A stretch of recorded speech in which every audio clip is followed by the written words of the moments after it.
상징의 공동체, 교회력의 이해와 의미를 다루도록 하겠습니다. 상징은 기독교를 특징하는 하나의 개념입니다. 기독교의 대표적 상징이 무엇이죠? 단연 십자가이죠. 십자가를 보면서 우리는 예수 그리스도의 고난을 떠올립니다. 더 나아가서 고난 이후의 부활도 우리가 떠올려 볼 수 있겠죠. 또 다른 여러 상징이 있는데 여러분 우리 교회는 그렇지 않지만 보통 교회 가면 여기 A 그 다음에 뭐 이렇게 생긴 거 보신 적 있나요?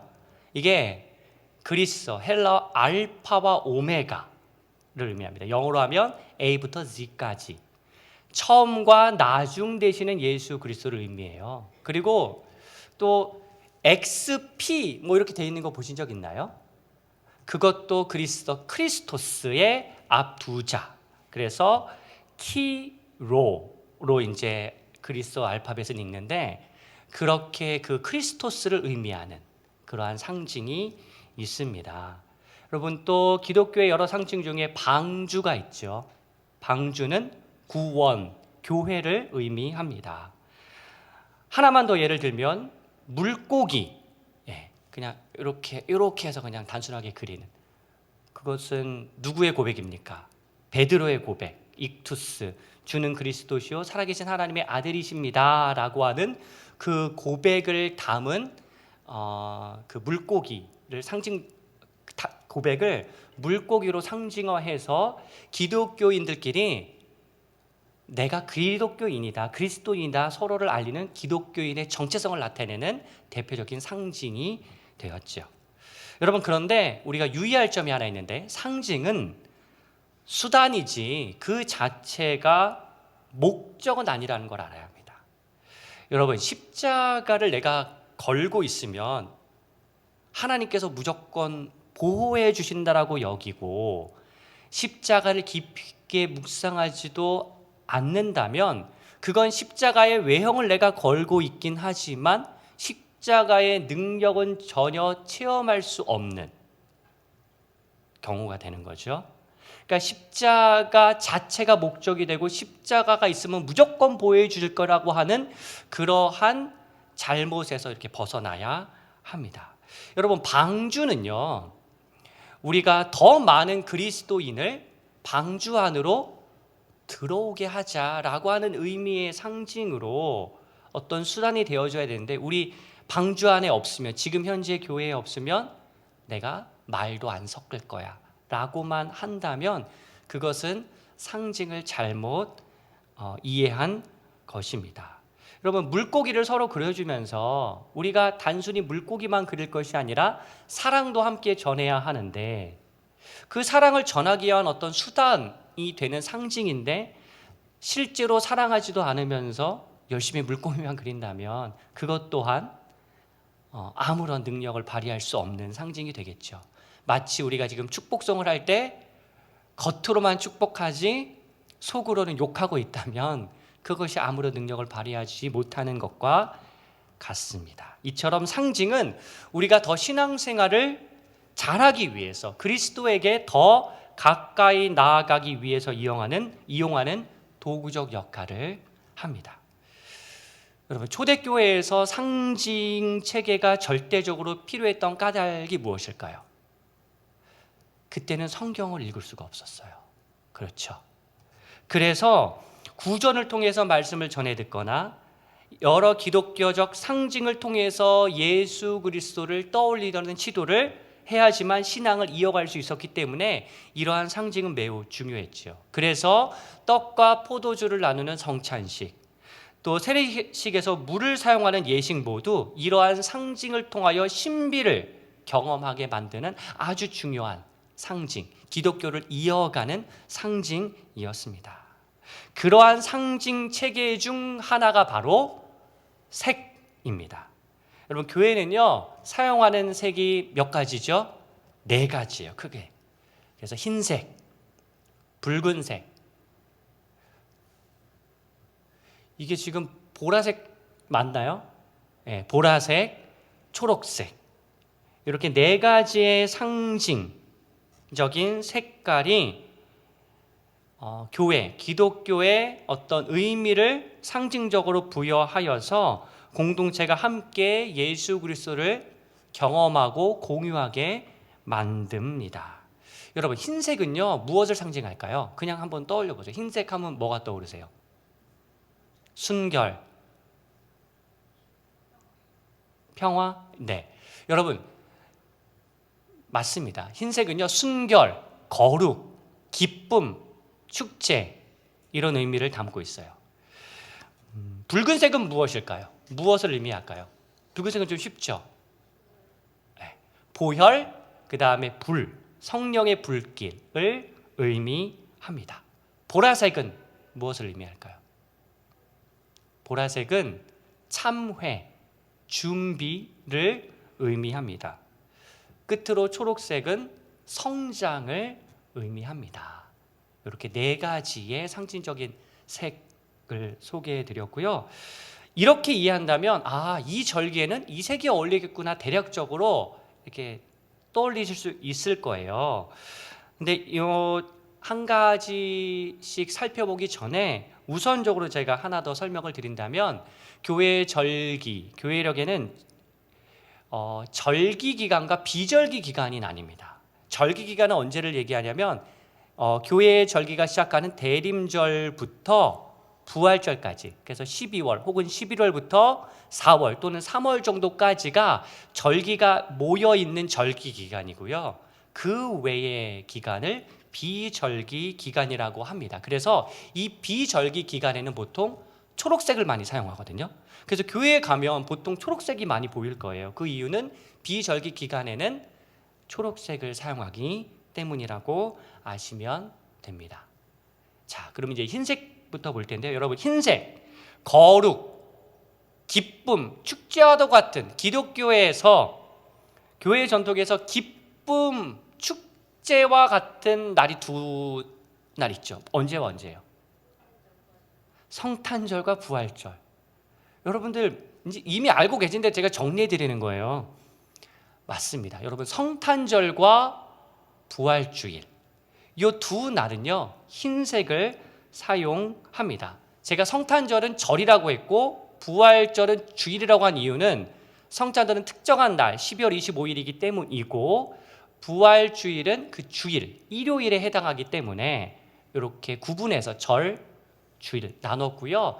부활주일 나중에 어떻게 계산해야 되는지 설명하겠지만 3월 또는 4월에 오기 때문에 3월 또는 4월이라고 표기해 두었습니다. 여러분, 이렇게 크게 두 절기가 절기의 흰색을 사용하고요. 추가로 몇 가지의 절기의 흰색을 더 사용하는데요. 여러분, 혹시 주현절이라고 들어보셨어요? 네. 여러분, 주현절은 예수님이 세례를 받으시면서 공생애를 시작한 날 1월 6일을 주현절이라고 합니다. 사실 주현절이 초대교회에 굉장히 오래전부터 지켜졌던 절기예요. 그래서 성탄절 12월 25일부터 1월 6일까지는 흰색을 사용합니다. 성탄의 기쁨을 계속 이어간다는 의미도 있겠죠. 그리고 나서 1월 6일이 만약에 수요일이다 목요일이다 그러면 그 다음 1월 7일부터는 초록색을 쓰다가 주연절 지나고 나서 바로 이어지는 그 주일을 주님 수세 주일로 지킵니다. 물론 1월 6일이 주일이면 주연절이 또 주님 수세 주일이겠죠. 그래서 주연절 이후 1월 7일부터 초록색을 쓰다가 주님 수세 주일, 주일날 그걸 기념해야 되기 때문에 그때는 또 흰색을 사용합니다.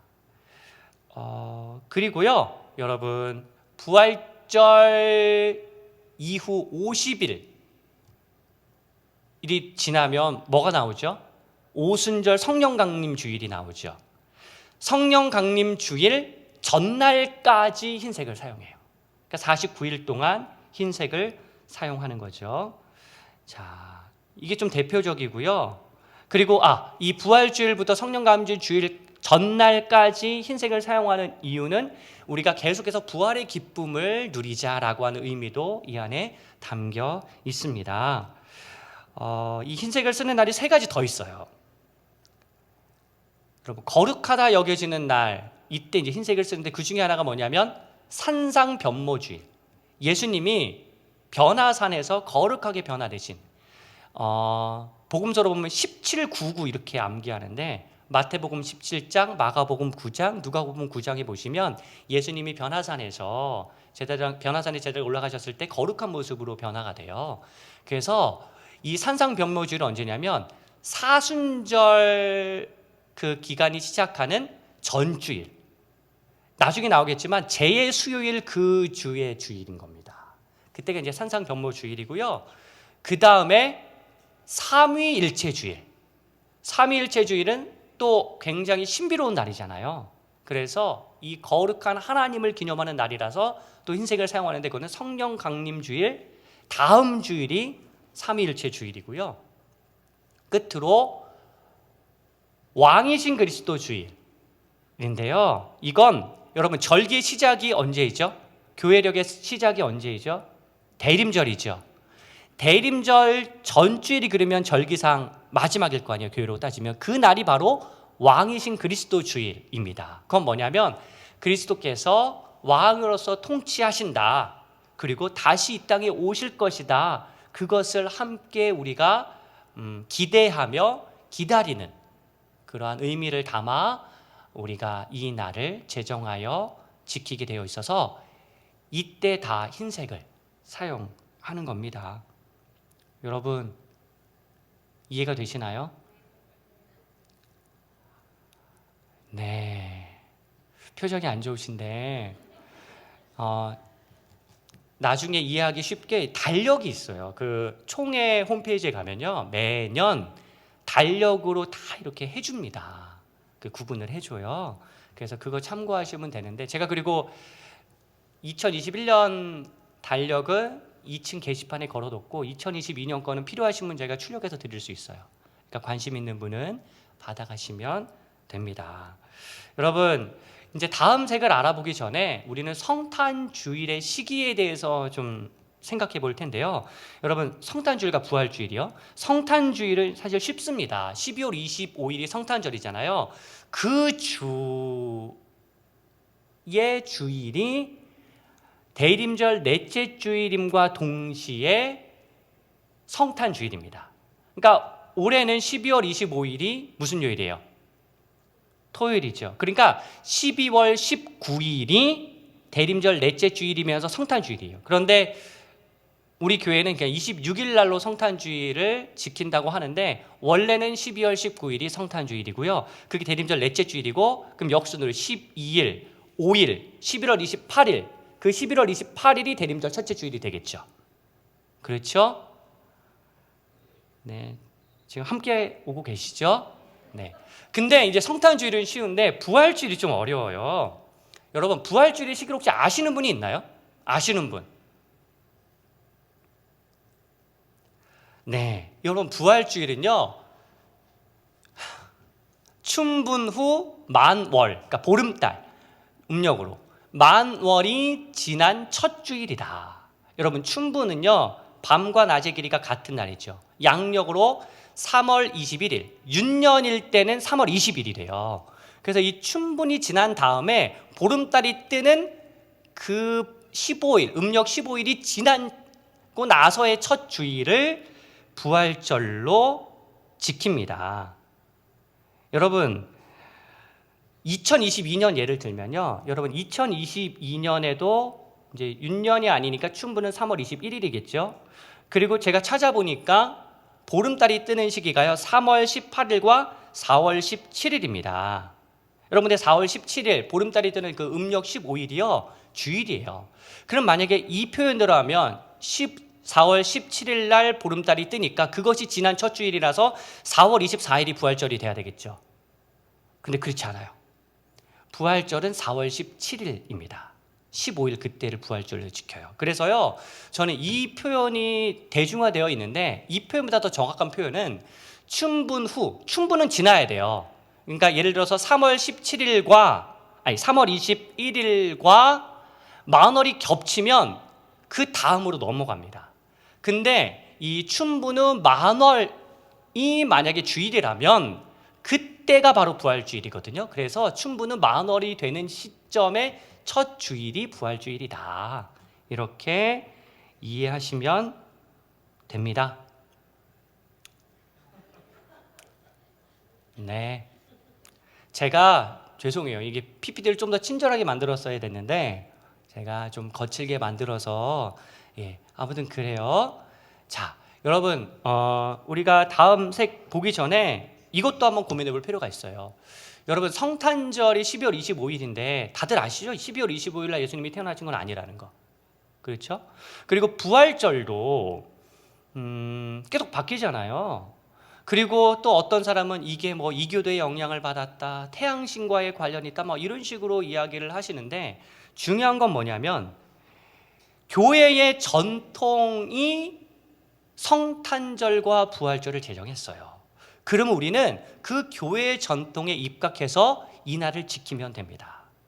우리가 예수 그리스도를 중심으로 해서 토요일을 주일로 지키지 않고 일요일을 주일로 지키잖아요. 교회 전통에 의해서 그렇게 예수 그리스도 중심으로 이제 했기 때문에 그렇게 주일을 우리가 거룩한 날로 지키는 것처럼 성탄절과 부활절도 교회의 전통이 이렇게 제정을 했어요. 그러면 우리가 교회의 전통 안에 있기 때문에 이날을 다른 뭐 이날 지키면 안 된다 그런 말에 현혹되지 마시고 그냥 우리가 같이 지키면 돼요. 그리고 여러분 예수님이 12월 25일 날 태어나지 않으셨더라도 태어나긴 하셨잖아요. 그렇죠. 그리고 예수님이 우리가 딱 지키는 그 부활주일날 부활하지 않으셨더라도 부활하긴 하셨잖아요. 그러니까 성탄절과 부활절이 그날이 아니더라도 예수님이 태어나시고 예수님이 부활하신 역사적 사실은 틀림이 없습니다. 그렇기 때문에 이걸 가지고 계속 뭐 걸고 넘어지는 사람들이 있는데 그것들 그냥 얘기하시면 돼요. 날짜가 그날이 아니더라도 예수님 태어나신 건 맞지 않냐? 부활하신 건 맞지 않냐? 라고 이렇게 말씀하시면 되고요. 또 아울러 이 부활을 믿지 못하는 분이 있을 수 있어요. 제가 이번 주일날 세례교육을 하는데요. 세례 입교 교육을 하는데 우리 파워웨이브 친구 중에 하나가 제가 이제 파워웨이브 친구들 한 명 한 명씩 한 가지 질문을 던졌는데 어떤 친구에게 부활절이 어떤 의미로 다가오느냐라고 물었더니 그 친구가 뭐라고 했냐면 그 말도 안 되는 날이요 하는 거예요. 여러분 제가 어떻게 답변했을까요? 이 녀석 뭐 이러면서 제가 혼냈을까요? 그렇지 않고요. 너의 말이 맞다. 형제님 말이 맞습니다. 부활? 말도 안 되는 날, 말도 안 되는 사건이 벌어진 거죠. 그렇기 때문에 예수님이 하나님인 거다. 지금 우리 형제님 어떻게 태어났냐? 난자와 정자가 만나서 태어났는데 어떻게 이게 말이 되는 일이냐? 그렇기 때문에 이 세상을 창조하시고 우리를 창조하신 그 하나님이 놀라운 분이고 우리가 신이라고 고백하는 것이다. 형제님 앞으로가 너무나 기대된다. 그렇게 비판적인 시각을 가지고 성경을 읽으면 좋겠다. 목사님도 그랬다. 그러면서 굉장히 칭찬해주고 그러면서 이 부활절이 그렇기 때문에 믿을 수 있는 사건이다라고 제가 논증을 했는데요. 여러분 그렇죠. 네. 삼위일체 역시 마찬가지입니다. 여러분 삼위일체 셋이면서 하나이고 하나이면서 셋이다. 인간의 이성으로는 도저히 납득이 안 돼요. 그렇지만 그렇기 때문에 신비로운 하나님, 인간의 이성을 뛰어넘는 하나님이신 거 아닙니까? 그렇게 우리가 신비의 영역을 인정해야 돼요. 인간의 이성으로 다 파악할 수 없다는 사실을 알아야 됩니다. 여러분 세상에서도 보면요, 정말로 진리를 추구하고 정말로 열심히 연구하는 사람들의 특징이 있어요. 그건 뭐냐면 내가 다 모르는구나. 신비의 영역을 인정합니다. 어줍지 않게 아는 사람들이 다 내가 알 수 있다고 생각을 해요. 네, 다 동일합니다. 원리가. 자, 이렇게 좀 설명을 드리겠고요. 이제 다음 색, 붉은색 볼 텐데요. 여러분 보혈 그 다음에 성령의 불길, 떠오르는 두 가지 절기가 있죠. 뭡니까? 고난주간이죠. 그래서 고난주일부터 성토요일까지 붉은색을 사용합니다. 그런데 보라색을 사용할 수도 있어요. 그리고 성금요일과 성토요일에는 검은색을 사용할 수도 있습니다. 그러니까 휘장을 완전히 그냥 다 없애는 거죠. 뭐 그런 식으로 사용하기도 하는데, 보통 붉은색을 사용하고요. 자, 두 번째, 성령 강림주일. 여러분, 불길 같은 주 성령 이거 찬송 아시죠? 성령 강림주일, 불처럼 임하신 그날을 기념하는 색은 붉은색입니다. 그리고 고난주일을요, 또 무슨 주일이라고도 하죠? 종려주일이라고도 하죠.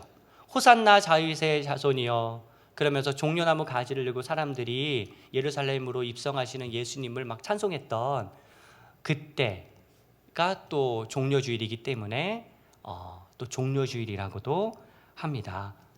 붉은색을 이렇게 두 날 사용하고요. 다음으로 이제 보라색을 살펴볼 텐데요. 여러분, 보라색은 참회, 준비를 상징하잖아요.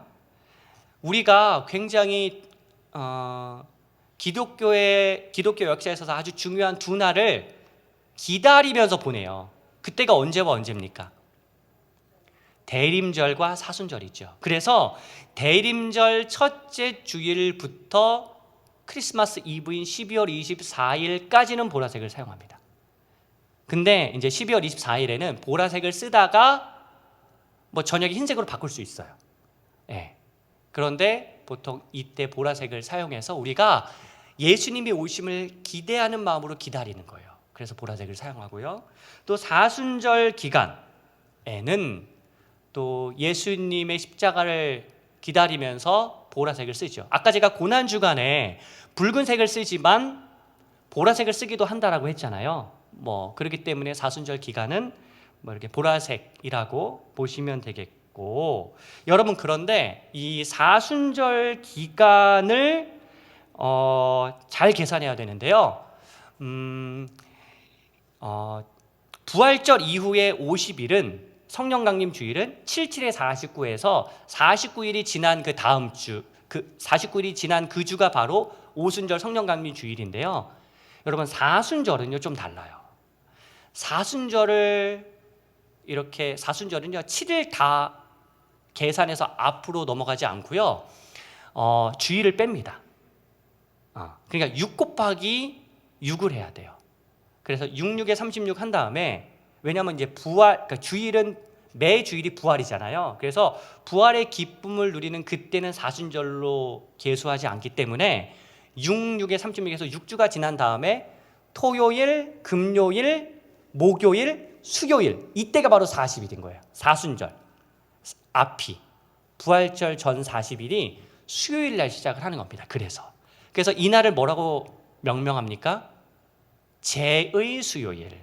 우리가 제를 이마에 바르고 뿌리고 회개를 시작한다라고 하는 의미를 담아서 제의 수요일인 그 수요일 날 사순절이 이제 시작을 하는 거죠.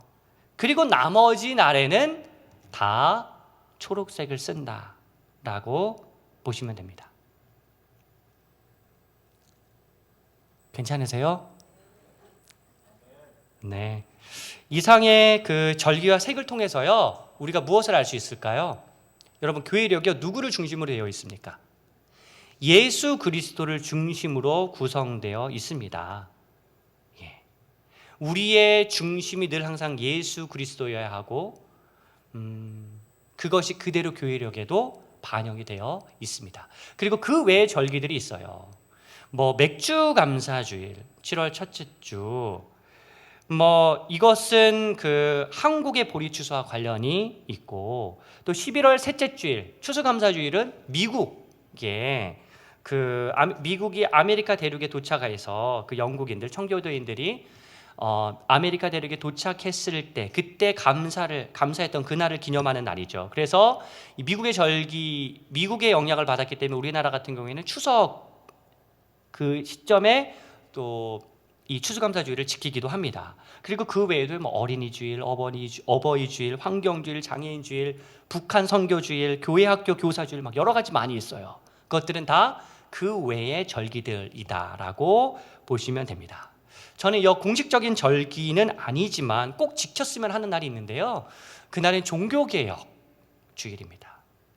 종교개혁이 10월 31일 날 일어났잖아요. 그래서 10월 마지막 주일을 종교개혁 주일로 지키는데요. 여러분 10월 31일 하면 무슨 날이 떠오르세요? 다 거룩하신 분들만 할로윈으로 막 하잖아요. 떠들썩 하잖아요. 근데 저는 10월 31일을 할로윈이 아니라 종교개혁 주일로 기독교인들이 기억해야 한다라고 생각을 하고요. 우리 특히 자녀들에게도 이 종교개혁에 대해서 이야기해 주시고 또 함께 우리 그 개신교의 태동이 어떻게 되었는지를 알려주시면 참 좋겠습니다. 네, 어려운 내용을 좀 많이 했고요. 여러분 제가 정리를 할 텐데요. 교회력의 의미가 세 가지 있습니다. 첫 번째는요. 여러분 기독교는 기다림의 종교입니다. 우리가 성탄절을 바로 기뻐하지 않고 대림절부터 해서 쭉 성탄절을 기다리잖아요. 우리가 부활절에 바로 기뻐하지 않고 사순절 기간을 지나면서 고난주간을 거쳐서 부활의 기쁨을 누리지 않습니까? 그 모든 과정이 뭐냐면 기다리는 거예요. 우리가 그리스도의 탄생을 기다리고 그리스도의 십자가와 부활을 묵상하는 시간을 가지면서 기다림 속에서 하나님께서 우리에게 주시는 놀라운 신비로운 체험과 경험을 할 수 있는 종교가 바로 기독교입니다. 여러분들 이 기다림은요, 천국이 보장된 기다림, 반드시 이루어 주신다라고 하는 소망과 희망이 보장된 기다림이기 때문에 우리가 기쁨으로 기다릴 수 있고 감사함으로 기다릴 수 있습니다. 물론 진정한 기쁨은 눈물을 동반하기 때문에 우리가 눈물을 흘리면서 기다릴 수도 있겠지만 정말로 우리는 보장된 하나님 나라, 보장된 천국을 바라보며 살기 때문에 그 기다림이 우리에게 매우 유익합니다. 두 번째는요, 기독교는 모였다가 흩어지는 종교입니다. 제가 두 가지로 설명할 수 있는데요. 절기 기간과 비절기 기간으로 나뉜다고 했잖아요. 12월부터 4월 정도까지가 절기 기간이고 나머지가 비절기 기간이라고 했는데 우리가 절기 기간에는 예수 그리스도의 탄생과 부활을 통하여서 교회 안에서 함께 모여 있다가 나머지 비절기 기간에는 세상으로 나간다라고 하는 의미가 교회력 전체에는 담겨 있고요. 여러분 그 대림절에 보시면 초가 안에서부터 밖으로 나가잖아요. 그 이유는 그리스도에게 머물러 있다가 세상을 향해 나아가라고 하는 그 방향성을 제시하는 겁니다. 색깔은요 계속 옅어지는 이유는 사순절이 보라색으로 시작해서 성탄절인 그때 흰색을 사용하기 때문에 그렇게 옅어지는 거고요. 여러분 그 초가 안에서 밖으로 나가는 까닭은 그렇게 우리가 세상을 향해 나아가야 된다고 하는 그런 비전을 제시한다고 보시면 됩니다. 세 번째는요, 기독교는 기억과 기념의 종교입니다. 여러분 교회력을 통하여서요 우리가 자녀들에게 또 함께 우리 신앙생활하는 성도와 함께 우리가 함께 기억할 수 있고 기념할 수 있어요.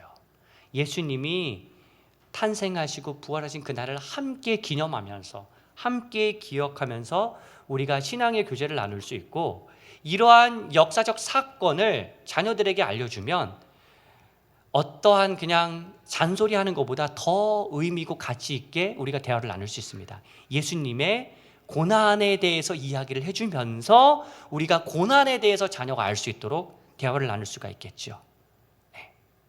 우리가 예수님의 탄생을 기대하는 마음으로 함께 크리스마스 트리도 장식하고 이러면서 그날의 기쁨을 함께 가족이 누릴 수가 있겠죠.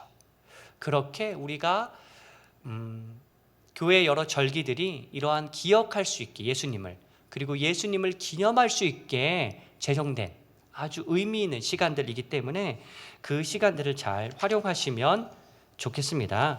제가 이 기억과 기념 파트에서 좀 도움이 될까 해서 이 대림절에 대해서도 좀 대림절과 고난주간에 대해서 조금 설명을 덧붙였는데요. 대림절 같은 경우에는요, 넷째 주일까지 각각의 의미가 좀 달라요. 그래서 제가 사회를 보면요, 대림절 첫째 주일에는 소망이라는 단어를 씁니다. 그리고 셋째 주일에는 기쁨이라는 단어를 써요. 그게 다 의미가 있기 때문인데요. 첫째 주일에는 이 땅에 소망의 빛으로 오신 예수님, 구약의 예언이 이루어지고 예수님의 재림을 함께 소망하며 기다리는 날로 이렇게 삼고요. 둘째 주일은 이 땅에 평화를 주기 위해 오신 예수님, 셋째 주일은 기쁨의 빛, 동방 박사들과 목자들이 경배하며 기뻐하는 그 기쁨을 함께 나누는 날. 끝으로 넷째 주일은 사랑의 빛, 이 땅에 사랑을 주기 위하여 오신 예수님이기 때문에요, 사실 이 대림절 넷째 주일에는요, 십자가를 주제로 해서 설교를 해도 사실 괜찮습니다. 그래서 이렇게 구성이 됩니다. 고난주간은요, 우리가 월요일은 그러니까 예수님에 대해서 계속 묵상하는 거잖아요. 성전을 청결하게 하신 사건. 또 화요일은 대제사장의 신문에 묵묵부답으로 계셨던 예수님. 수요일은 침묵의 날로, 또 마리아가 향유를 부은 날로 여기고요. 목요일 날 보통 세족식을 하는 전통이 있고요. 성금요일과 성토요일은 십자가의 죽음에 대해서 묵상을 하겠죠. 이런 식으로 의미 있게 보내시면 좋고, 그래서 내년 고난주간 목요일에는 세족식을 한번 해보시는 세족식을 해보시는 건 어떨지를 권면합니다. 네, 여러분, 기독교는요, 이처럼 상징 속에 담겨 있는 신비를 함께 나누는 공동체입니다. 우리가 함께 기다리고, 함께 묵상하고, 함께 사랑을 나누고, 함께 예수님을 기억하면서 그렇게 의미 있는 교회의 여러 절기를 함께 보내시면 좋겠습니다. 함께 기도하겠습니다.